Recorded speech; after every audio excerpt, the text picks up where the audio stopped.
In the last few days, I've been working with a young man who's going through the spiritual exercises of St. Ignatius Loyola.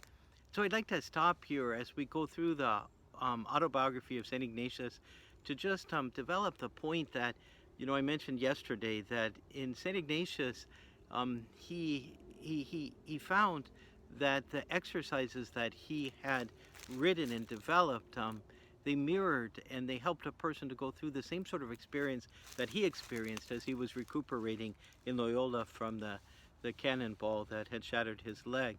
Um, that somehow or another, that conversion to Jesus Christ very profoundly touched the life of the person making the exercises. And I think all of us Jesuits, as we think of Ignatius's recuperation in Loyola, have a real sense what went on inside of him, because he so beautifully um, presented to us all in the exercises a similar experience, where we too would confront, our own sinfulness and our own way of evading what the Lord was asking, and that we would then find that God looked upon us as loved sinners, and and still loved us and called us, and then we have this beautiful time where we can follow Jesus, begging to know Jesus more, to love him more and want to follow him. And so we follow him to the passion and the resurrection. And I remember down in Montecito, when I entered the Jesuits over 40 years ago, that was so very much my experience.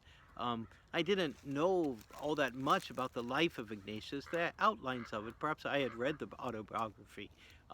But years later, as I began to know more about Ignatius, I realized that I shared with him this experience of coming to know and to love the Lord, because that had happened to me as I went through the exercises.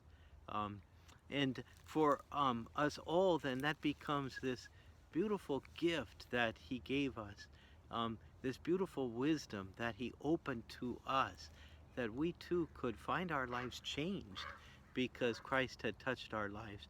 The spiritual exercises, in many ways, aren't all that different from reading very carefully and praying very deeply over the Gospels. The Gospel changes us. The life of Jesus and the words of Jesus transform us.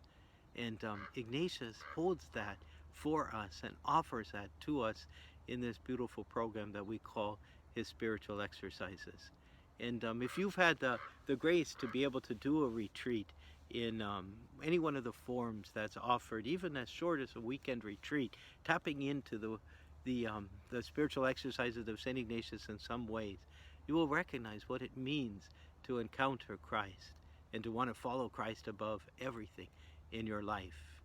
Um, and so if you haven't had that chance, or it's been a while, or you miss it, please come join us or find some other way to tap into the spiritual exercises of St. Ignatius.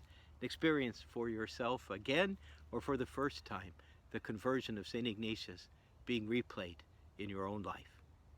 And that's the wisdom of St. Ignatius for today.